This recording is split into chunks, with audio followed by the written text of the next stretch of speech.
이번 시간에는 인간공학 제일 첫 번째 강을 설명드리기로 하겠습니다.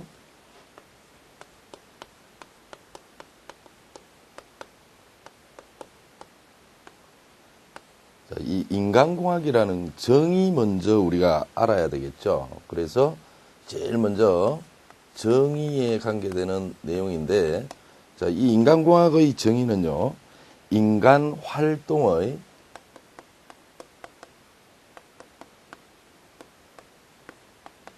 최적화를 연구하는 학문입니다.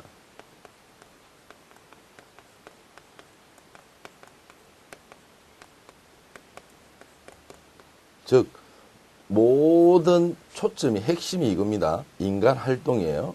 그래서 이걸 주체라고 얘기합니다. 인간공학의 주체는 누구냐? 인간입니다. 그래서 인간 활동을 함에 있어서 가장 최적화할 수 있도록 인간을 위주로 설계하는 학문을 인간공학이라고 이야기합니다. 즉, 인간이 작업 활동을 하는 경우에 인간으로서 가장 자연스럽게 일하는 방법을 강구하기 위해 인간과 기계를 하나의 체계로 취급하여 인간의 능력이나 한계와 일치하도록 기계 기구 조작, 작업 방법, 작업 환경의 개선 등에 관한 공학적 학문이다. 즉, 이 인간공학이라는 것은 주체가 인간이라는 거예요. 인간이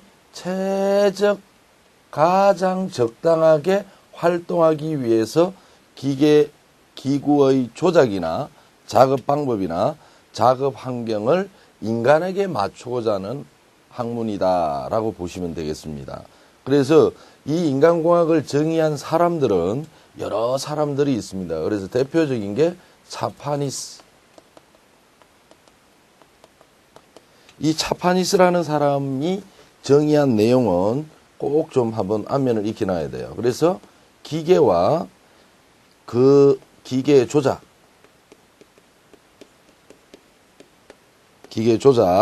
및 환경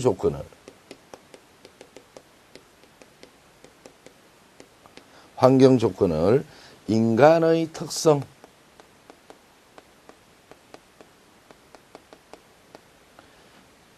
또는 능력과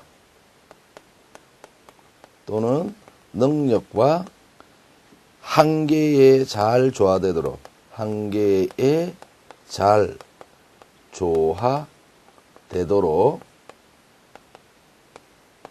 설계하기 위한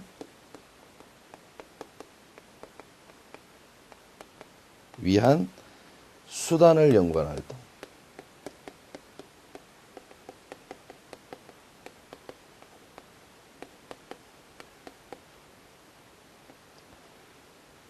수단을 연구하기 위한 학문이다라고 봐주시면 돼요. 그래서 여기서도 마찬가지로 기계와 기계 조작 환경 조건을입니다. 누구에게? 인간에게 이 말입니다. 즉 인간이 바로 인간공학의 주체다. 이 말은 꼭 기억하셔야 되고요. 그 외에도 메코닉이나 또는 미드 또는 우드선 이런 사람들이 다 주장한 말, 인간공학의 정의는 말 그대로 인간공학의 주체는 누구라고요? 인간이다. 그러면 두 번째로 우리가 봐놔줘야 될 거는 이 인간공학이 추구하는 목표는 뭐냐? 그래서 인간공학의 목표는 세 가지로 얘기를 할 수가 있어요. 그래서 제일 먼저 안전성 향상과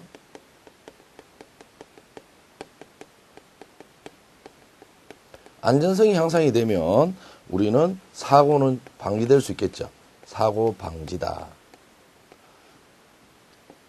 인간은 존엄한 존재이기 때문에 다쳐서는 안 된다. 인간 존중이다라고 기억하셔도 돼요. 두 번째는 기계 조작의 능률성과 생산성 향상입니다.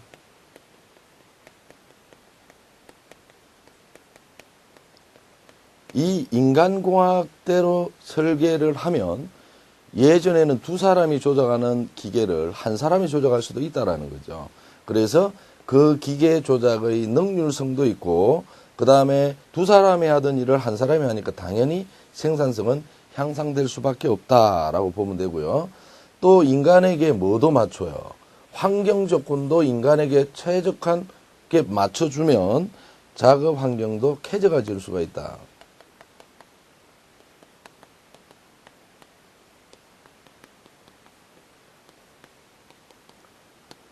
그래서 이 인간공학의 목표는 이 세 가지를 추구하고 있다라고 반해주시면 되고요. 그 다음에 또 반해줘야 될 거는 인간공학의 그러면 목표는 있는데 목적은 뭐냐? 목적은 한마디로 얘기하면은요. 한마디로 얘기하면 작업자의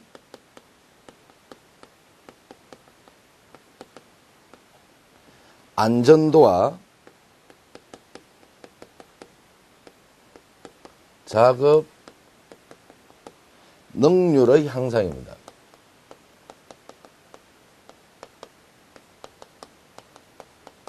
그래서 한마디로 요약하면 작업자는 다치지 말아야 되고 그 다음에 생산성은 늘어야만 한다. 물론 인간공학도 안전관리의 목적하고 뜻은 상통한다라고 반해주시면 되겠고요. 그 다음에 우리가 또 반해줘야 될 게 뭐냐면 인간공학을 연구하는 방법 정도는 알아놔야 돼요. 인간공학의 연구 방법에는 어떤 것들이 있는가. 이거는 타이틀 정도만 알고 계시면 됩니다. 그래서 제일 먼저 순간 조작 분석. 순간 조작 분석. 그 다음에 두 번째는 지각 운동 정보 분석. 세 번째는 연속 컨트롤 부담 분석. 뭐 컨트롤이 제어라고 이야기할 수 있겠죠. 그래서 연속 컨트롤, 연속 제어 부담 분석은 있지만 단속이라는 말은 없다라는 거 여러분이 꼭 기억하셔야 됩니다. 단속이라는 말은 없다. 즉 단속 컨트롤 부담 분석 이런 말은 안 쓴다라고 알고 계셔야 되고요. 네 번째 사용 빈도 분석이 있습니다. 사용 빈도 분석. 그 다음에 다섯 번째 전 작업 부담 분석. 전 작업 부담 분석. 마지막으로 여섯 번째 기계의 상호 연관성 분석. 상호 연관성 분석. 즉 인간공학을 연구하는 방법에 부적당한 것 하면 이런 것 중에 뭐 단속 컨트롤 부담 분석이라든지 전혀 해당 사항이 없는 내용이 나왔을 때 찾으실 수 있을 정도로만 대비하시면 되겠습니다. 자, 그렇다면 자, 이런 것들이 인간공학의 정의고 또는 목표, 목적, 연구하는 방법이 있다면 인간공학을 적용에 따른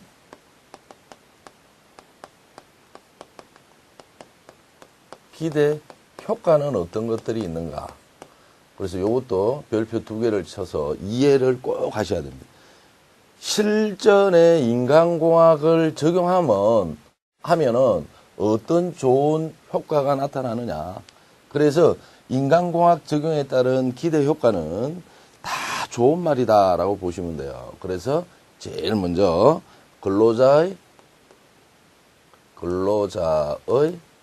건강 및 안전이 향상이 된다. 근로자의 건강이 왜 향상이 되느냐? 작업 환경이 쾌적하게 되기 때문이다. 그런 말이죠. 그 다음에 안전 향상은 우리가 인간공학의 목표니까 또는 작업 환경 쾌적도 인간공학의 목표니까 그렇게 보면 됩니다. 두 번째, 작업 능률이 좋아지기 때문에 생산성이 향상이 돼요. 생산성 향상이 있고 세 번째, 사고 및 오용으로부터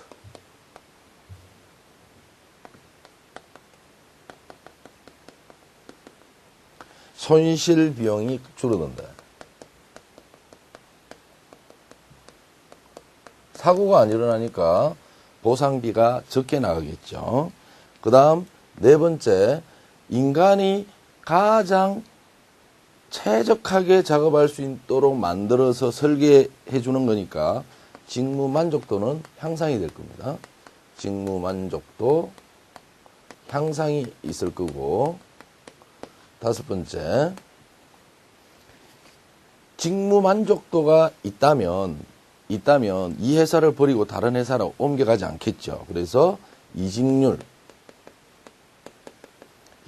및 작업 손실 시간의 감소, 이렇게도 얘기하고요. 그 다음에 여섯 번째, 기업 이미지와 상품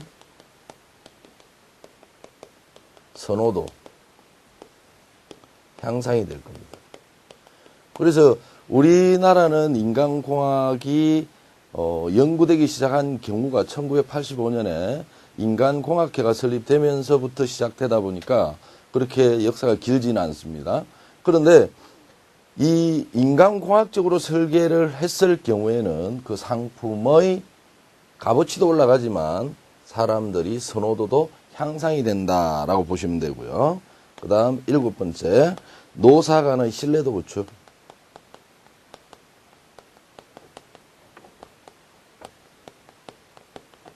그 다음 여덟 번째, 제품과 작업의 질 향상. 제품과 작업의 질 향상이 되고요. 그 다음에 아홉 번째, 향상된 작업 환경과 향상된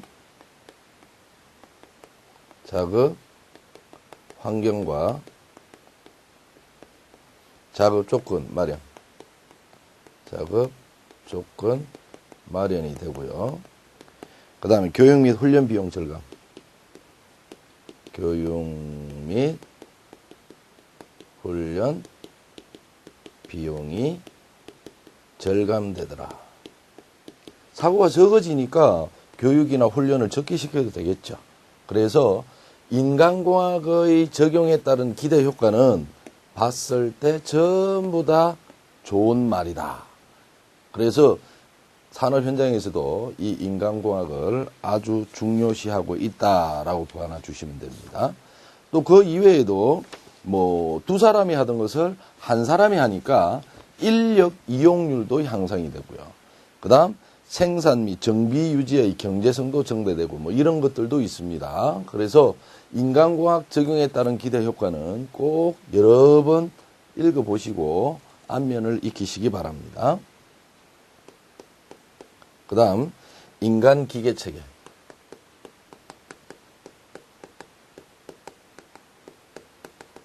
이 인간기계체계를 맨머신 시스템이라고 얘기를 합니다. 즉 산업재해 발생 비율을 보면 불안전 행동이 85%, 불안전한 상태가 10%인데 이걸 따로따로 우리가 관리하는 것보다 이 두 개를 연결하면 서로 상호 보완이 되기 때문에 신뢰도도 높아진다는 거예요. 그래서 인간 기계를 하나의 체계로 연결한 체계를 맨머신 시스템이라고 얘기를 하고요. 자, 이 인간 기계 체계에서는 제일 먼저 우리가 알아야 될 게 바로 뭐냐면 인간 기계 기능계의 작용입니다. 그래서 우리가 인간 기능계의 작용에서 자, 맨머신 시스템의 기능은 이거는 암기를 좀 하셔야 됩니다. 기능은 몇 가지가 있느냐? 제일 먼저 첫째, 어떤 정보가 들어오면 정보를 받아들이는 감지 기능이 있겠죠. 감지 기능이 있습니다. 두 번째는 이 정보가 들어오면 대내에서 또는 기계는 어떤 뭐 제어 체계에서요. 정보 처리 및 의사 결정을 합니다. 의사 결정을 하고요. 그 다음에 대내에서 우리 인간을 예를 든다면 오감으로부터 받아들여서 대내에서 정보 처리 및 의사 결정을 해서요. 행동으로 옮길 거는 행동으로 옮깁니다. 행동, 기능. 이것도 기능이라고 적으면 되죠. 그 다음에 머릿속에 저장할 거는 정보 저장 기능이 있을 겁니다. 대내에 저장합니다. 그래서 맨 머신 시스템의 기능에는 4가지 기능이 있는데 이 정보 저장 기능은 나머지 3가지 기능에 모두 관여를 합니다. 그래서 감지할 때도 정보 저장하고요. 정보 처리 및 의사 결정할 때도 하고요. 행동할 때도 한다. 그래서 이 정보 저장은 3가지 기능에 모두 관계함. 이렇게 여러분이 알아놔야 돼요. 인간 기계 체계의 4가지 기능 중 나머지 3가지 기능에 모두 관여되는 것은 뭐냐? 정보 저장 기능이다 라고 봐주시면 되고요. 자, 그렇다면 이제 인간과 기계 체계니까 인간도 4가지 기능이 있을 거고 기계도 4가지 기능이 있는데 자, 이 감지 기능을 우리가 살펴보면 이 감지 기능은 우리 인간은 5감에 의해서 합니다. 5감에 의해서 시, 청, 촉미, 후 또는 뭐 청, 촉, 시, 미, 통 이렇게 얘기를 하는데 자, 여기에서는 우리가 기억을 해야 될 게 교육의 효과가 아니라 반응 시간 빠른 순서를 알아놔야 돼요. 반응 시간이 빠른 순서. 반응 시간이 빠른 순서는요. 청, 촉, 시, 미, 통 이렇게 여러분이 알아놔야 됩니다. 그래서 뭐니 해도 급박할 때는 고함을 지릅니다. 그래서 청각이 제일 빠르고요. 그 다음 촉각, 시각, 미각, 통각, 아픈 감각을 얘기하는 겁니다. 그래서 이 통각은 또 어떤 특징이 있느냐면 신체 부위에 가장 넓게 분포합니다.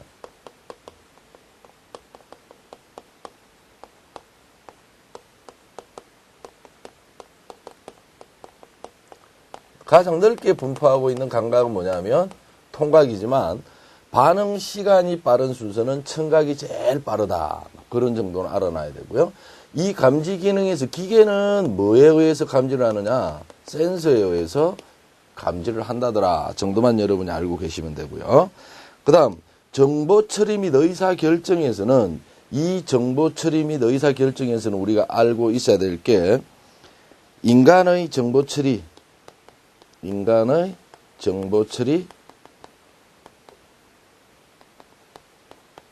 한계 시간. 인간의 정보 처리 한계 시간은 0.5초다라고 알고 계셔야 돼요. 즉 0.5초보다도 짧은 자극이 들어오면 우리 인간은 혼란에 쌓인다라고 봐주시면 될 것 같고요.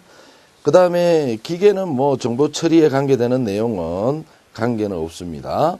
그 다음 행동하는 기능에는요. 우리가 이 행동하는 기능은 거기에서 여러분이 꼭 기억해 놔줘야 될 게 물리적인 조종행위나 과정에 관계되는 내용은요. 조종장치 작동, 물체나 물건을 취급, 이동, 변경, 개조하는 것을 물리적인 조종행위나 과정이라 그러고요.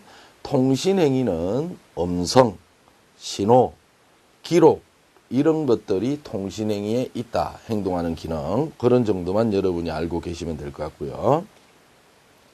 그래서 이 인간 기계에서 이제 정보 저장 기능이라는 것은 우리 인간은 뇌에 저장하죠. 기억된 학습으로. 그 다음에 기계의 정보 저장에는 어떤 것들이 있냐면 예전에는 뭐 펀치 카드도 있었습니다. 그러나 요즘은 펀치 카드 같은 경우에는 안 쓰죠.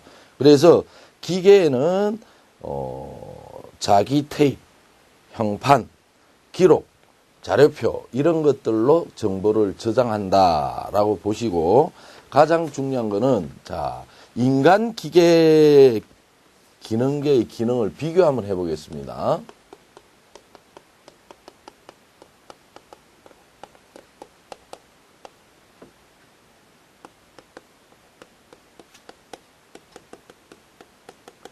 자, 이거는 표로 한번 보시면 기능이 있고요. 기능이 있고 두 번째 기계가 있고요. 그 다음 인간이 있습니다.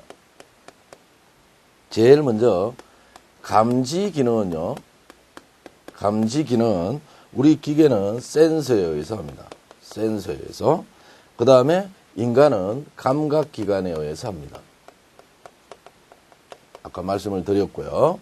두 번째로 정보 저장은 정보 저장 기능에는요. 우리가 기계 같은 경우에는 주로 자기 테이프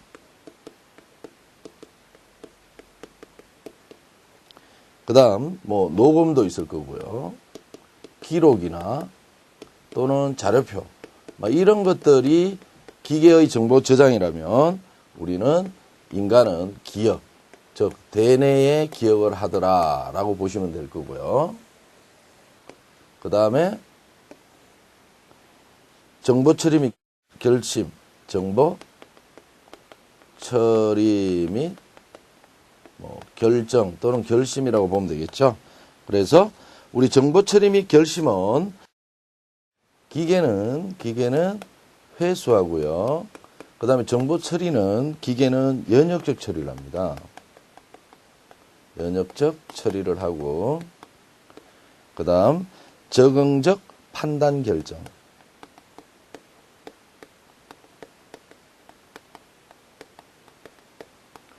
이런 걸 한다면 정보 처리 및 결심에서 인간은 기납적 처리를 합니다. 정보 처리는 기납적 처리를 하고요. 그 다음 적응적 판단 불결정이다. 이런 것들을 여러분 보시면 되고요. 그 다음 행동 기능을 보기로 하면